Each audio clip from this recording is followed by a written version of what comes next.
गरीब साध साध सब नेक हैं, आप अपनी ठोरे, जो सतलोक ले जाएंगे वो साधु कोई और।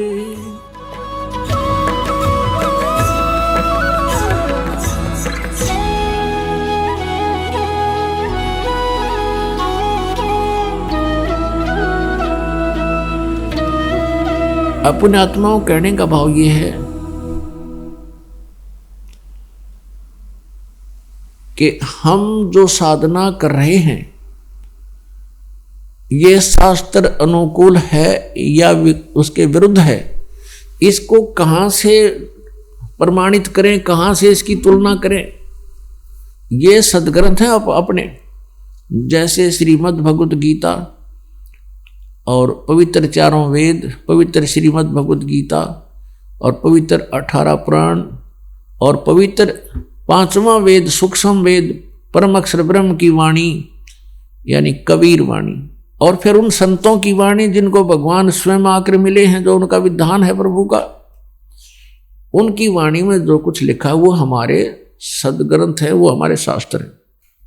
अपने आत्माओं इन शास्त्रों को भी हमने ध्यान से देखना है कि कौन से शास्त्र किस सत्र के हैं। जैसे गीता जी और वेदों में न हरे राम हरे कृष्ण सीताराम राधे श्याम ओम नमः शिवाय ओम भागवते वासुदेव नमः, ये इस तरह कोई मंत्र नहीं है। ना तू ही एक निरंकार, तो मैनू बकस दे, मैं तेरी शरण, ये निरंकारी नाम देते हैं।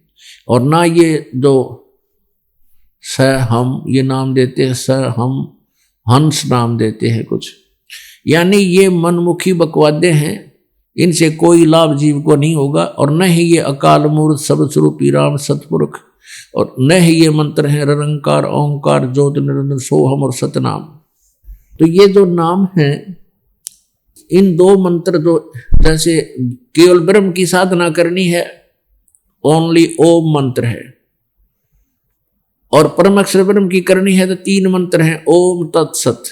ओम तो सीधा है, सार्वजनिक रखा है ये तो ब्रह्म का, और तत् और सत ये सांकेतिक हैं, गुप्त मंत्र हैं। ये दास बताओगा कोड वर्ड है ये। तो तत् मंत्र ये जैसे गीता जी अध्याय नंबर 15 के श्लोक नंबर 16 और 17 में 3 पुरुष बताए हैं। पुरुष कहो चाहे भगवान कहो, प्रभु स्वामी कहो। एक सरपुरुष ये तो ब्रह्म है, इसका ओम मंत्र है ओम तत्सत में, और दूसरा अक्षर पुरुष है जिसको परब्रह्म कहते हैं, जो 7 संग ब्रह्मांड का स्वामी है। जो 7 संग ब्रह्मांड का स्वामी है वो अक्षर पुरुष है, उसका मंत्र ये तत् है। और जो सत मंत्र है ओम तत्सत में, वैसे ये तत् सांकेतिक है, सीधा नहीं ओम तत्सत ये जाप नहीं करने का ऐसे। अब सत जो मंत्र है वो भी सांकेतिक है, इसका अन्य एक मंत्र है, ये है परम अक्षर ब्रह्म का, ये उस परम पिता का मंत्र है। तो इन तीनों की ही मजदूरी करनी है हमने, साधना करनी, साधना मीन मजदूरी। तो इन तीनों की साधना करनी है। अब पुण्यात्माओं पूजा और साधना में अंतर होता है। पूजा क्या है? जैसे हमने किसी से ऋण ले रखा, ऋण, तो हम उस ऋण को उतारने के लिए जो साधना कर रहे हैं वो मजदूरी कर रहे हैं।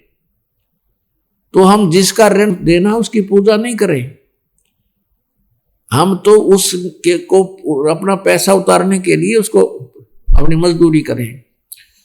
अब जैसे हमने पुणात्मा, जैसे आप जी ने सेब खरीदनी है, सेब, अब उस सेब को कैसे प्राप्त किया जाए? सबने पता सेब है मार्केट में मिल रहा है, लेकिन जेब में पैसे नहीं है तो मार्केट में कैसे मिलेगी? अब ये भी ज्ञान हो गया कि सतलोक में सतपुरुष है और वहां पर सारा सुख है, तो वो वहां पहुंचेंगे कैसे? वो भक्ति धन चाहिए। जैसे हमने सेब खानी है, सेब के गुणों का ज्ञान हो गया। और वो कहाँ मिलती है? मार्केट में या मंडी में या कहीं बाजार में मिलेगी। तो कैसे मिलेगी? पैसे से मिलेगी। तो पैसे के लिए हमने क्या करना पड़ेगा? कोई मजदूरी कर या कोई और धंधा करे, फिर पैसे इकट्ठे कर और फिर सेब प्राप्त कर, वहां जाके मार्केट में जाते मिलेगी फिर तो। और जेब में पैसा नहीं है तो घूमे जा, वहां पर सेब भी रखा है, कोई ना दे तुझे उठा करके। तो ऐसे ही हमने सतलोक जाना है। तो हमारा उद्देश्य जो था, पूजा सेब की थी, सेब की पूजा थी, लेकिन मजदूरी कहीं और कर रहे थे। तो हमने पाना परमेश्वर कबीर देव, सतलोक पाना, वो हमारी सेब है और मजदूरी ये है। अब ये मजदूरी बताई है ओम तत्सत मंत्र की। और जो प्रथम मंत्र आपको दिया जाता है, ये इनकी पूजाएं नहीं है, ये भी मजदूरी है उस सेब को खाने, सेब को पाने की, परमेश्वर तक जाने की। यानी हमारे शरीर के अंदर इन भगवानों का जो है ना, अपना अपना महकमे के अनुसार इनका हमारे ऊपर ऋण है। और इन मंत्रों की मजदूरी करके हम इनका ऋण चुका देंगे। फिर ये हमने नो ड्यू सर्टिफिकेट दे देंगे, NOC। और जब इनसे NOC मिल जाएगी तब हम त्रिकुटी की तरफ जा सकते हैं, अन्यथा नहीं जा सकते, क्योंकि ये हमारा शरीर है। एक ब्रह्मांड जो है, एक ब्रह्मांड में जो भी व्यवस्था हो रही है उसी का ये एक इस शरीर में व्यवस्था है। जैसे टीवी में चैनल होते हैं, टेलीविजन में चैनल होते हैं, तो ऐसे हमारे शरीर में चैनल बने हैं। ये बैकबोन जो है, रीढ़ की हड्डी, बैकबोन, इसके अंदर की साइड में एक बिल्कुल साथ साथ चिपकी हुई आंतड़ियां सी बनी हुई है। नीचे जो यहाँ बैकबोन, ये रीढ़ की हड्डी समाप्त होती है नीचे गुदा के पास, तो इससे 2 उंगल ऊपर, इस रीढ़ की हड्डी जहाँ एंड होता है, इससे 2 उंगल ऊपर एक मूल कमल है। और मूल कमल में गणेश जी का अधिपत्य, उसका ऑफिस है, ये समझो। और उसकी ऑफिस का जो ऋण हमने उतारना है, उसकी मजदूरी अलग बता रखी है, मंत्र आपको दे रखे। उसके बाद उससे 2 उंगल ऊपर बैकबोन में, वहां पर सावित्री और ब्रह्मा जी का ऑफिस है, इसको स्वाद चक्र बोलते हैं। उससे ऊपर जो नाभि आपकी सुंडी है, नाभि, इसके बैक साइड में बैकबोन के साथ में ऐसी आंतड़ियां सी चिपकी हुई है, उसमें 8 पत्ती का कमल है। और जो ब्रह्मा जी का है वो 6 पत्तियों का कमल है, और गणेश जी का है वो 4 पत्तियों का कमल है। और फिर हम यहाँ हृदय कमल, हृदय ये हार्ट नहीं, हृदय का अर्थ मध्य भी होता है। तो हमारे जो रीढ़ की हड्डी है और यहाँ दोनों सतनों के बीच में ये स्थान है, ये मध्य है। इसके बैक में रीढ़ की हड्डी के अंदर की साइड में, वहां पर इस शिव और पार्वती का ऑफिस है। यानी वहां इनका कमल है और 12 पंखड़ी है, इसकी 12 पत्तियां हैं। और ये कंठ कमल, ये कंठ है, यहां नहीं, इसके बैक में रीढ़ की हड्डी के अंदर की तरफ, वहां इस दुर्गा जी का कमल है जिसमें 16 पंखड़ियां हैं। तो हम इनकी मजदूरी करेंगे, इनकी मजदूरी करके हम इनसे नो ड्यू सर्टिफिकेट लेंगे। जैसे कोई विदेश में गया है और वहां उसने कोई कारोबार कर रखा था, उसमें घाटा हो गया, उसके ऊपर कर्जे हो गए, उसका जो है कर्जा हो गया। और उसने जैसे कनेक्शन ले रखा, बिजली का कनेक्शन ले रखा था, टेलीफोन का कनेक्शन ले रखा था, वाटर सप्लाई का, और भी बहुत से, तो वो सभी सुविधाएं उसकी बंद होगी, क्योंकि वो निर्धन हो गया, उसके पास पैसा रहा नहीं, क्योंकि उसकी साधना ठीक नहीं थी, उसकी भक्ति, वो उसकी जो फैक्ट्री चली नहीं किसी भी कारण से। तो अब वो सुविधाएं प्राप्त हो नहीं, ऋण उतरे नहीं, तो कोई बीच में ऐसा प्रभावशाली व्यक्ति आ जावे और वो कहे उन महकमे वालों को जाकर के, भाई मैं इसका गारंटर हूं, इसको सभी सुविधाएं दे दो, ये तुम्हारा ऋण देगा किस्तों में। तो दोबारा सुविधाएं दिलवा दी जाएं तो फिर आपने मजदूरी तक करनी पड़ेगी और उसका ऋण भी उतारना होगा। ठीक इसीलिए इसी प्रकार इन भगवानों का ऋण हमारे ऊपर है। तो यहां से नीचे के प्रधान हैं, मुखिया हैं, इनका ऋण हमने देना पड़ेगा और उस ऋण के उतारने के ये 5 मंत्र हैं। गुरु ग्रंथ साहिब में जो जिक्र है 5 मंत्रों का, वेदों में भी है, नाम स्पष्ट नहीं है उनमें, 5 मंत्र, 7 मंत्र, 3 मंत्र, उसमें भी ऐसा प्रमाण है। उसके लिए बता रखे हो तत्वदर्शी संत बता सकता है और किसी को पता नहीं। तो ये 5 मंत्र हैं जो आपको प्रथम मंत्र में दिए जाते हैं, फर्स्ट एंड लास्ट छोड़ के।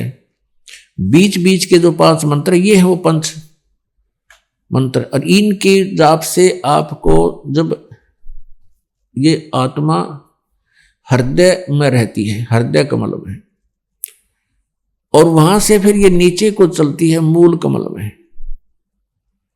मूल कमल में जाएगा तो वहां से फिर जब त्रिकुटी पर चलने का समय आएगा, जब प्राण हमारे पूरे हो जाएंगे यानी शरीर अंत होगा, फिर ये आत्मा सबसे पहले मूल कमल में जाएगी और वहां इसका नो ड्यू सर्टिफिकेट तैयार पाओगा, क्योंकि इसने उसका कर्जा उतार रखा है भक्ति साधना मजदूरी करके। फिर ये पहुंचेगा दूसरे स्वाद चक्र में। पुण्यात्माओं, ये आध्यात्मिक ज्ञान है और आप पहली, दूसरी, तीसरी, चौथी कक्षा के बच्चे हो, किसी ने 2 वर्ष हो गए, किसी ने 3 वर्ष, कोई 4 वर्ष, कोई 5 वर्ष, कोई 6 वर्ष। इस आध्यात्मिक ज्ञान को समझने में बहुत समय लगेगा। तो धीरे धीरे, क्योंकि एक दिन में तो नहीं समझ पाते, धीरे धीरे समय समय पर ये सब सत्संग के माध्यम से प्रवचन किए जाते हैं। और सत्संग के अंदर एक विशेष ध्यान रखा जाता है कि प्रथम कक्षा के बच्चे भी होते हैं जो पहली बार आए हैं, तो सभी प्रकार के डोज देनी पड़ती है ताकि सभी को सहारा मिले, विश्वास दृढ़ हो, भगवान में रुचि बने आपकी। तो पुण्यात्माओं, इस काल ने हमारी सारी व्यवस्था ऐसी बना रखी है, निरे पाप हो। तो इस प्रकार हम संतानों उत्पत्ति करते हैं, वो ब्रह्मा जी के ही विभाग में आती है। तो उसके अंदर हम बहुत वेस्ट करते हैं, अपना शक्ति को बहुत वेस्ट होती है, तो वो कर्जा और ऋण बन जाता हमारे ऊपर। तो फिर मंत्रों के जाप से जब हम ब्रह्मा जी के वहां जाएंगे तो फिर वो उस मंत्र के जाप से उस सभी पाप जो हमारा लोन हो गया था, हमारे वेस्टेज होगी थी, उसको वहां वो इस मंत्र से आपकी स्टोर होगी, रीस्टोर होगी, तो वहां वो हमें मुक्त कर देगा। फिर हम जाएंगे विष्णु जी के उस दरबार में, वहां भी फिर हमारा यहाँ नो ड्यू सर्टिफिकेट मिलेगा, क्योंकि आप उसका मजदूरी करके ऋण उतार चुके होगे। फिर आओगे हृदय कमल में और वहां फिर आपको वो मंत्र दे रखा, उसके जाप से आप वहां से बरी हो जाओगे, वहां से नो ड्यू सर्टिफिकेट आपका तैयार पाओगा। और फिर कंठ कमल में आओगे, वो दुर्गा जी का भी आप मजदूरी करते हो, जाप करते हो। तो फिर आप यहां से लेकर यहां तक अब स्पष्ट साफ हो गए। इस प्रथम मंत्र से आपको यहां तक आने में सुविधा हो जाएगी, यानी यहां तक। अब यहां से फिर त्रिकुटी पर पहुंचना है। इन मंत्रों के जाप बिना और नीचे वाले भगवानों का नो ड्यू सर्टिफिकेट लिए बिना, नीचे वाले प्रधानों का, आप त्रिकुटी पर नहीं जा सकते, लाख जन्म भी। और जो ये नकली पंथ बताए हैं कि साढ़े गुरु जी तय बताते हैं कि सीधे त्रिकुटी पर ही पहुंचना हमने तय, हम तो सीधे त्रिकुटी से साधना शुरू करते हैं, नीचे वाले का हमने कोई लेना देना नहीं। ये है बकवाद, ये है लोकवेद दंत कथा मूर्ख बनाने वाली। त्रिकुटी कोई बरवाड़े का बस स्टैंड नहीं है, पैदल पहुंच जाओ, चाहे कोई साइकिल पर जाओ, चाहे वैसे चला जा। ये बालकों का खेल नहीं है, मनुष्य जीवन को बर्बाद करना कोई समझदारी नहीं है। ऐसे नकली संतों के पास बैठकर, चलो जब तक नहीं ज्ञान था, गलती हो ही रही थी, हमसे भी हो रही थी, आपसे भी हो रही थी, और अब तो ये क्लियर हो चुका है, ये स्पष्ट है आपके समक्ष। इसको जानकर, इसको समझकर, और फिर भी आप उन्हीं से चिपके हुए हो। उसके विषय में परमात्मा कहते हैं जानबूझ साची तजे और करें झूठ तने और ताकि संगत है प्रभु सुपने में भी ना दे। चातुर प्राणी चोर हैं, ये मूड मुग्ध हैं ठोठ, संतों के निकाम के उनको जोगल जोट। अब फिर हम आएंगे त्रिकुटी पे। अब त्रिकुटी एक इंटरनेशनल एयरपोर्ट जानो, अंतरराष्ट्रीय हवाई अड्डा जैसे पालम का है हिंदुस्तान में, दिल्ली में पालम, तो वहां से सभी देशों को फ्लाइट जाती हैं और वहां एयरपोर्ट पर यानी त्रिकुटी पर पहुंचने से पहले हमारा टारगेट होता है कहाँ जाना है।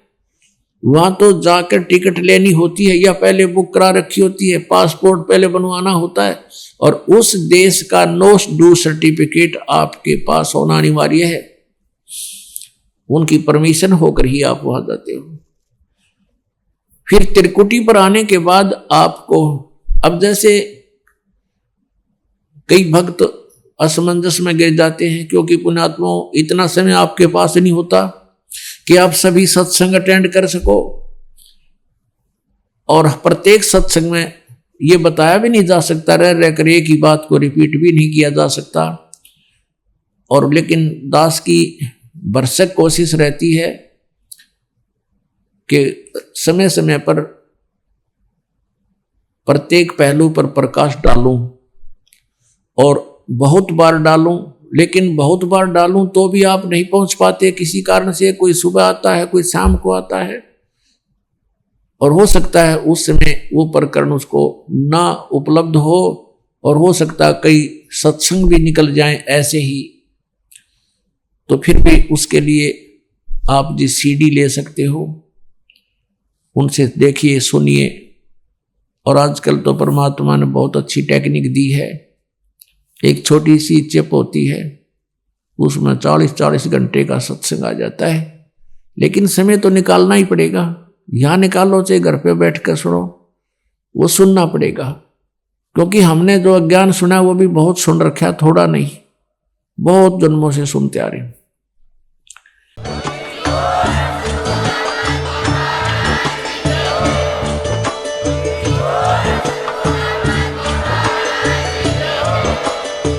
सुन रहे थे जगत गुरु तत्वदर्शी संत रामपाल जी महाराज जी के मंगल प्रवचन। अधिक जानकारी के लिए विजिट कीजिए हमारी वेबसाइट www.jagatgururampalji.org। संत रामपाल जी महाराज जी के शुभ आशीर्वाद से पूरे विश्व भर में 500 से भी ज्यादा नाम दीक्षा केंद्र हैं, जिन पर संत रामपाल जी महाराज जी द्वारा ऑनलाइन निशुल्क नाम दीक्षा दी जा रही है। अपने नजदीकी नाम दीक्षा केंद्र का पता करने के लिए संपर्क करें 8222 880541।